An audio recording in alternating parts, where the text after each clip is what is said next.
Welcome to Outrage Overload, a science podcast about outrage and lowering the temperature.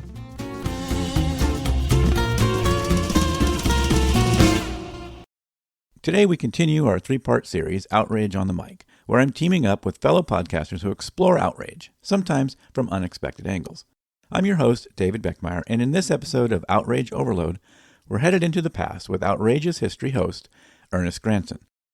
Ernest brings a journalist's curiosity and a passion for the scandalous and the shocking in history, and how those stories still echo in our politics and media today. So let's jump right in.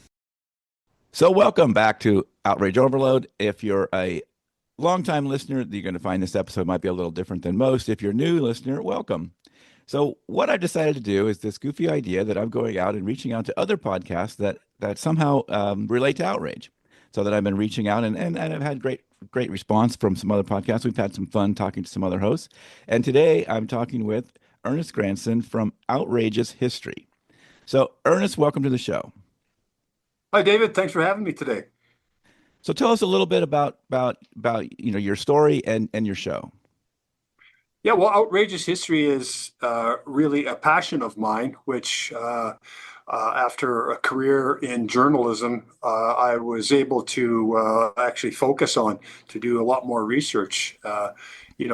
Being a career journalist, the types of topics that I was always dealing with would be technology and business and charity functions and everything that goes into making, say, a daily broadcast for radio or television. But now with my own schedule, I'm able to do a little bit more research into some of these really fascinating aspects of history. And, in the past few years that I've been having discussions with historians, I've been able to see the relevancy of history with today's environment. And so that has made it even more fascinating for me. And it's just a matter of curiosity that I've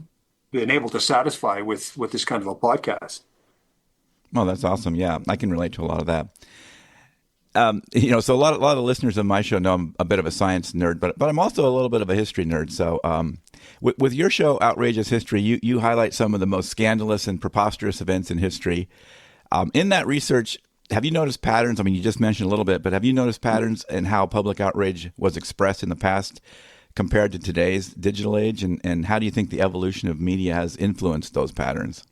Yeah, I had to do some thinking about that, but it did become apparent to me as I was going through some of the past episodes.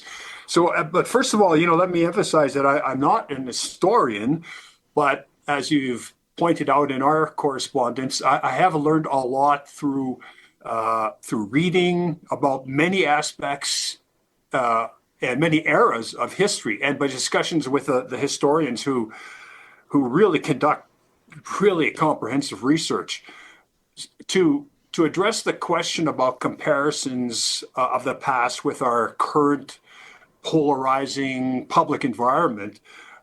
Let me point you to one of the most important historical events of civilization, I think, the French Revolution. I mean, can you think of a more destructive and vicious and polarizing event? I mean, let's look at the terms left and right in political ideology. Those terms, as I know many of us would actually know, originated with the seating in the French National Assembly in the late 1700s. Supporters of the revolution on the left, supporters of the aristocracy on the right. The divisions between those broad groups, and there were other groups in between, but the divisions between those groups were so hostile, it led to widespread and deadly violence, the reign of terror, right, as they called it. If you think of the January 6th, 2020 situation, multiply that in intensity and throughout the whole nation of France. I mean, you had 17,000 official executions taking place, in addition to all sorts of groups terrorizing the country. certainly that was outrage by all groups in the extreme. And look, in the end, the man essentially responsible, or the catalyst at least, to spark the overthrow of that existing monarchical system, Maximilien Robespierre, became its most famous victim. And that's just one example of outrage to illustrate that our current situation really isn't that unique. Yeah, I mean, yeah, the terror is a scary time. I mean, tell us just a little bit more about the terror. Well, the terror originated with Robespierre's uh, attempt to bring some equality throughout that society. He was a small town lawyer, and through a lot of communication with others who had the same type of objective, he managed to make his way to the top of the National Assembly. One of the things that I wanted to point out actually about the French Revolution is the social media comparisons of that period to our current period. In the book Robespierre, A Revolutionary Life by Peter McPhee, who's a professor emeritus at the University of Melbourne, he points out that much of the message of the revolution was disseminated by, well, the printing press, which was already common throughout much of the world. So by that time, there were numerous newspapers, pamphlets, publications being distributed throughout Paris and the rest of France. And even for the illiterate, you had political cartoons. You had the ringing of bells. This is according to Peter McPhee's book. The ringing of bells, the firing of cannons, the beating of drums, and the semaphore system was used extensively. The various different signals, flags, mirrors passing on the messages. I have read that there were more than 500 semaphore stations over 3,000 miles connecting Paris with the other cities. So even at that time, there were forms of social network communication. So the social networks we have today are just advanced forms of technology. But even in those historical periods, those communication methods helped to create this severe disagreement and tension, much like today. And I think it's important to note that these deep divisions of opinion had significant effect in other countries. For instance, it was polarizing in England, which was seeing the growth of reform movements at that time, but also had its loyal supporters of the establishment.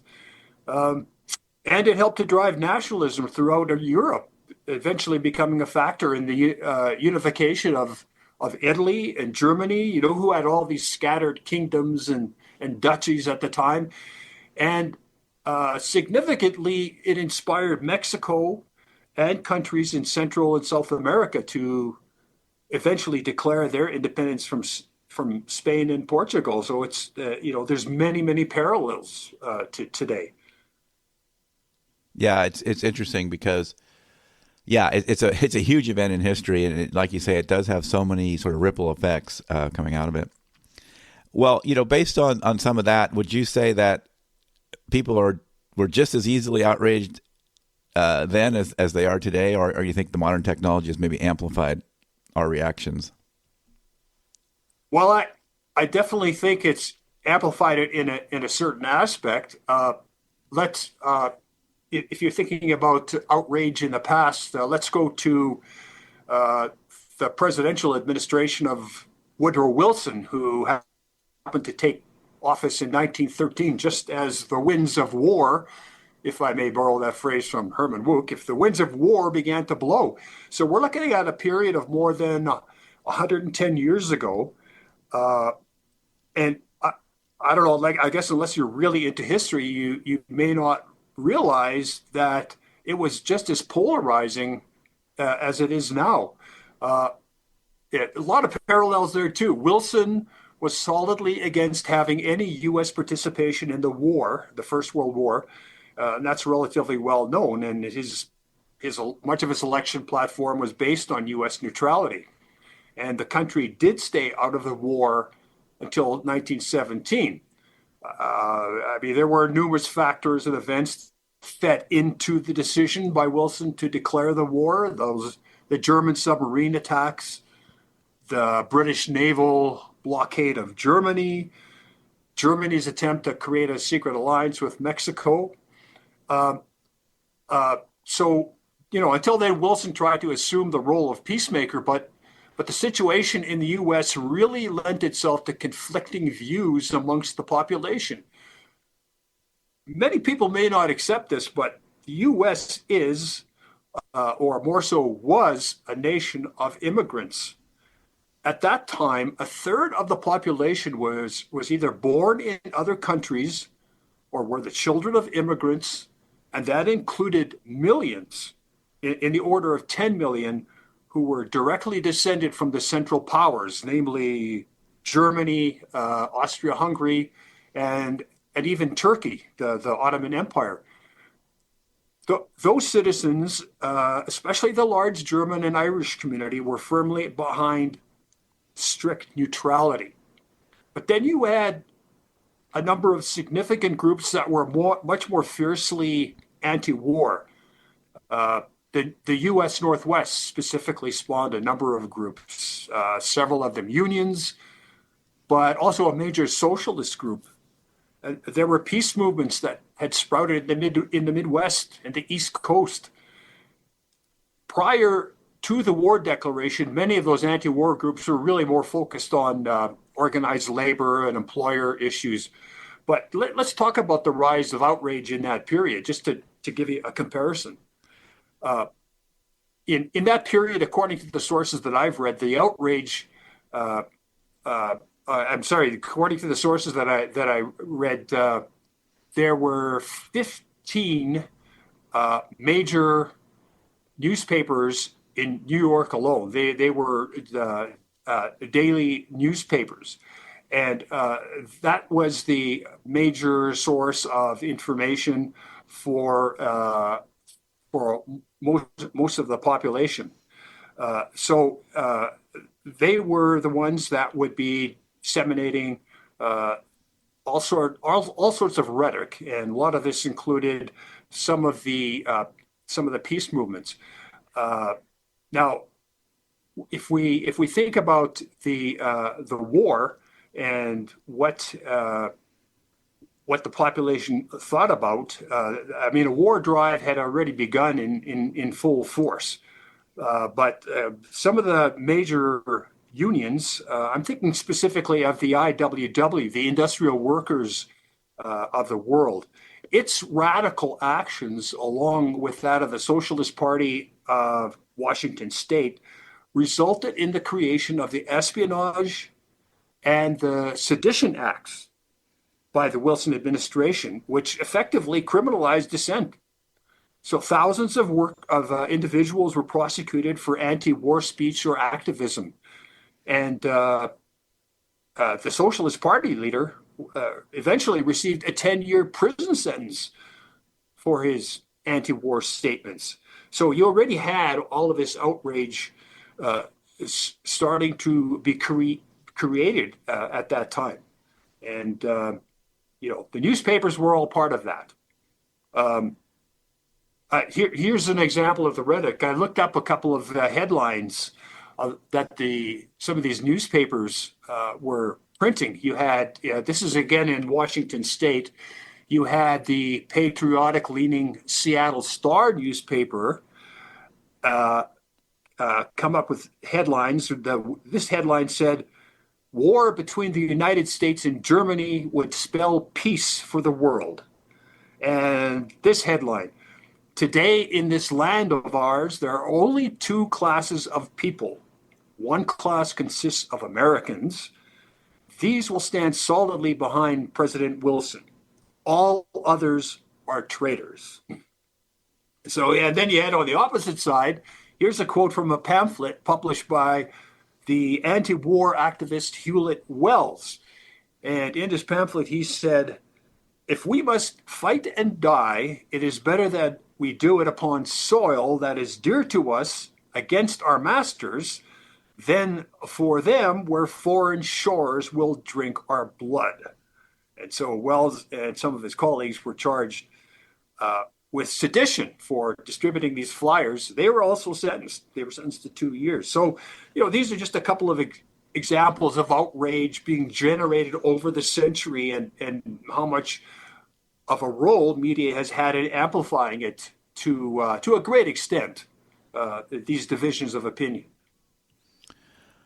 Well, so that kind of fits into what I was going to talk about, so I don't even need to ask the question. We can just continue the discussion, which is, among the 14 newspapers, for that example of New York, I know, a lot of people don't, well, a lot of people think like partisan news is like a new thing. I mean, that used to be the norm, and the exception was maybe this period that we kind of call the golden age, but maybe it wasn't as golden as we thought, but there's kind of this notion that somehow we can return to some mode where there's no partisan news or whatever, but news back in those times was overtly partisan.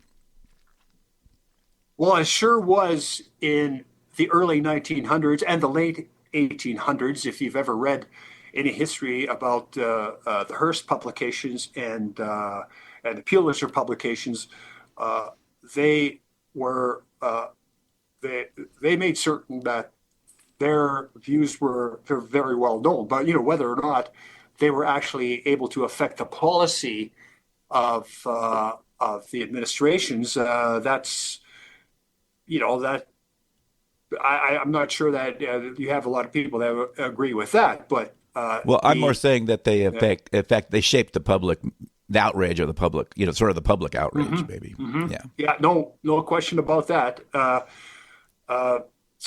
A great source of the media's influence is a book called Republic of Spin by David Greenberg, which is published in 2016.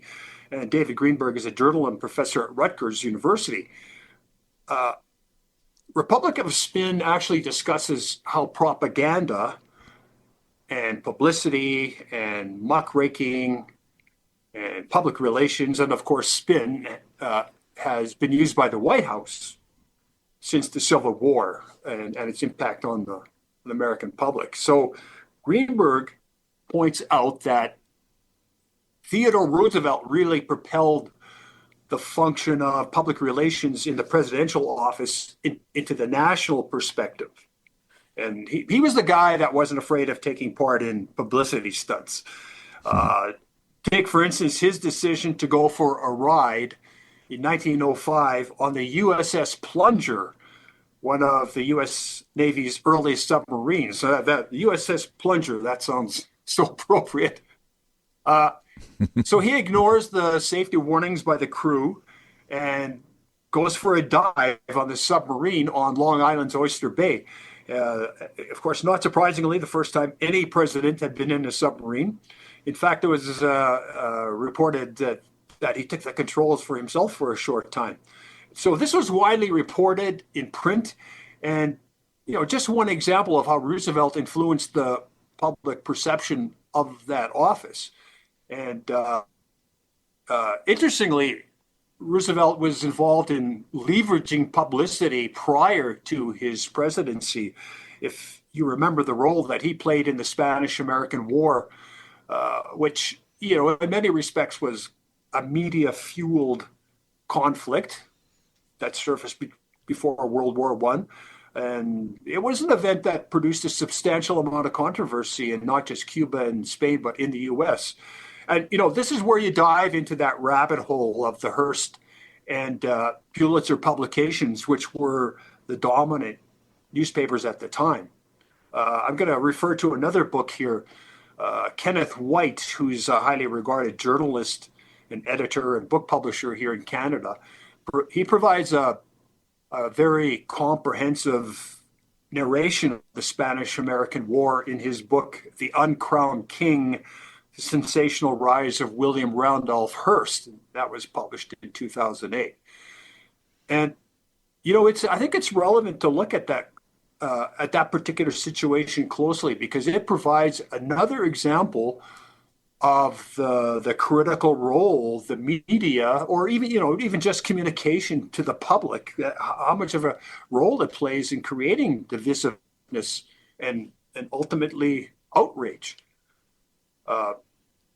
You could probably fill a number of podcasts on that war alone, but if let me try to relate that time to other historical periods and in some respects, to our current situation. Again, we talk about the influence of the newspapers. At that time, the three top were Pulitzer's New York World and Hearst's New York Journal, and then you had the New York Times.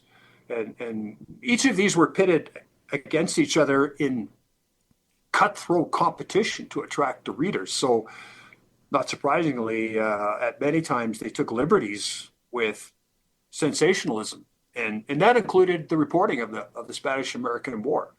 So the picture I'm trying to paint is that the newspapers did their best to obtain accurate and real reports, but still a minimal amount of information trickling out of Cuba was factual. So you add to this recipe the blatant sensationalism and downright falsifying by those newspapers, and especially by the Hearst and Pulitzer publications.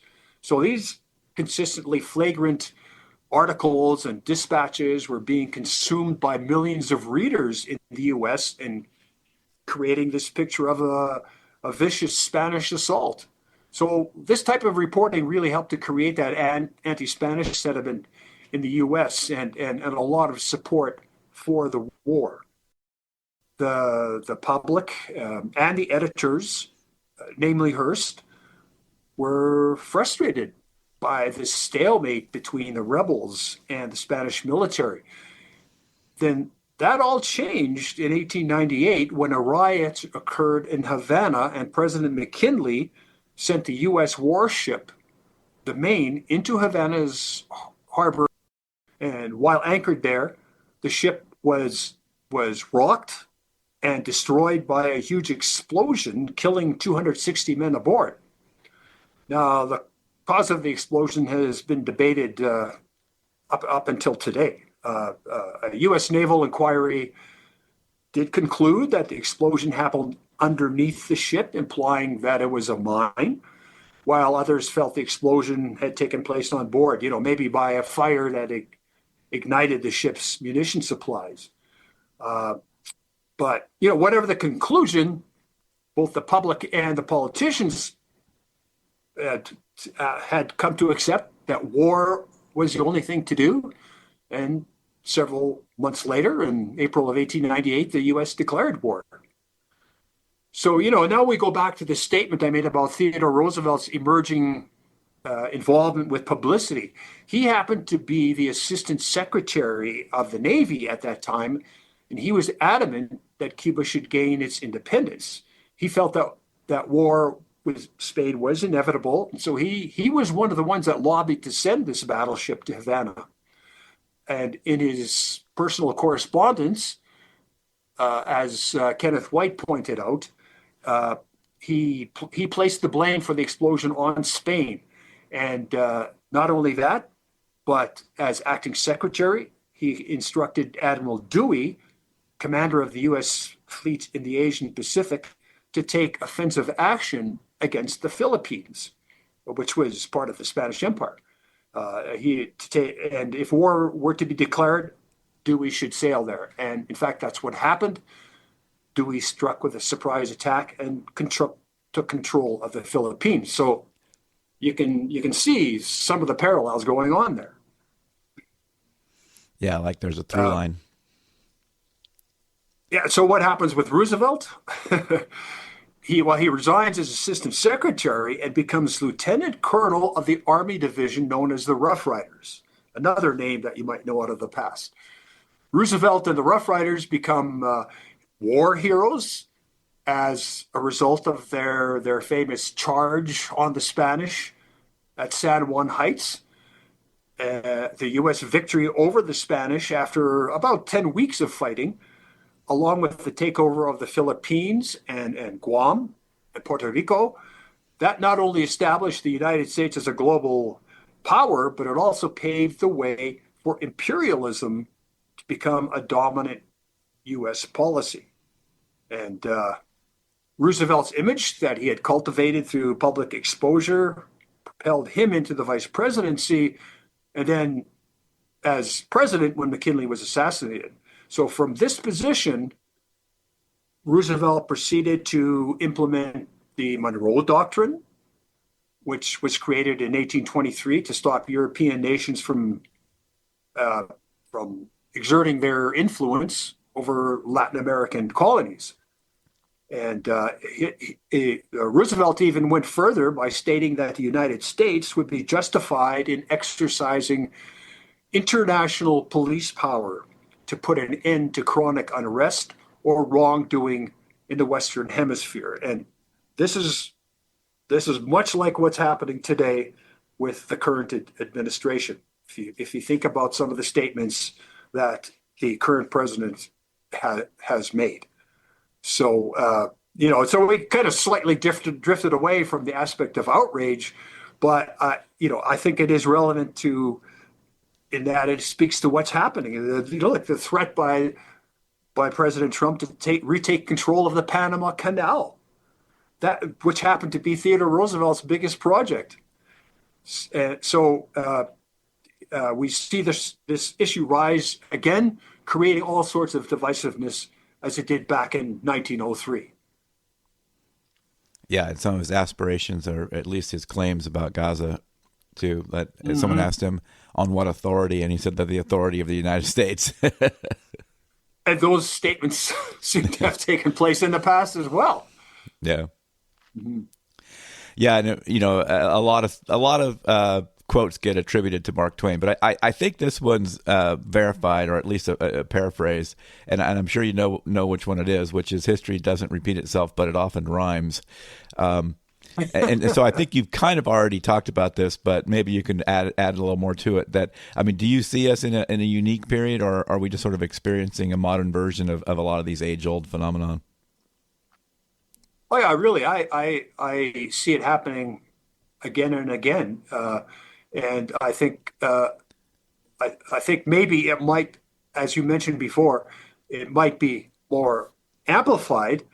I think that one of the major differences maybe from other historical times is that the current outrage can have an impact on more individuals because everyone has access to these social networks and has immediate access. And, in addition, the technology of the algorithm that connects individuals or groups to others with similar characteristics or interests, it intensifies the emotions. It deepens the gap. It builds up walls between the two polar sides. And I know as these extreme messages continue to be passed back and forth within a particular group, suggestions to take extreme action, like violence, can eventually seem acceptable to the members of that group. I think that's certainly a critical factor in the negative impact of outrage.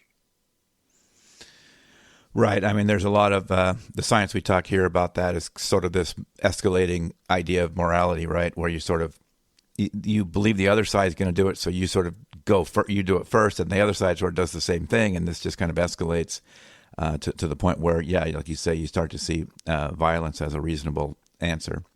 So what would be our lesson from that? Like, how can we learn from this? Oh, okay. Well, that's a tough question. I don't know if who's going to learn the lesson. Are we going to learn a lesson on an individual basis? Are we going to learn it in general society? Are we going to learn it in terms of government policy? I don't know if you can learn if if anybody can actually learn it. We have these various pushes to control some of the technology, like AI, which could be a factor, and how many different government groups are trying to take control of that, and will any kind of censorship be the answer? You even have extreme groups who can't agree about censorship in our social media. So I'm not sure there is a lesson to be learned. I think we all know what can happen, but what can we do about it? I don't have the answer for that. If you take a look at the protests and the divisiveness in the 1960s and into the 1970s, it happened in the 1950s. Has it not happened all along? I mean, that seems to be a natural progression of society. You have the major events that come along, like the Vietnam War, and some of those terrible events, tragic events that happened in the 1960s.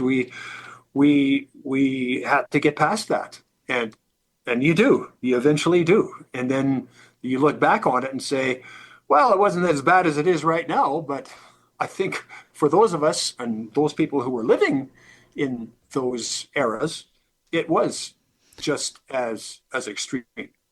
Right. We do tend to typically sort of rose-colored glasses view a lot of things that happen. Even former presidents suddenly become favorable, more favorable, 4 years after they leave than when they left.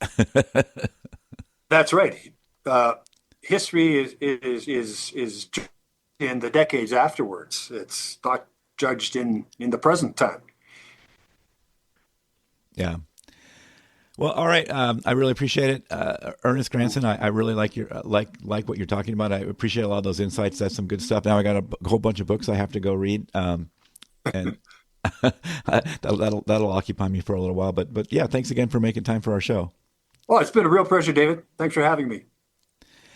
Awesome, and good luck with your show. You too. And again, that's Outrageous History. With an exclamation mark. With an exclamation mark. Gotta have that in there, yeah. For sure.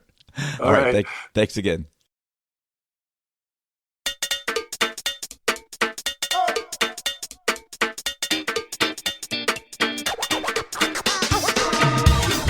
That is it for this episode of the Outrage Overload podcast.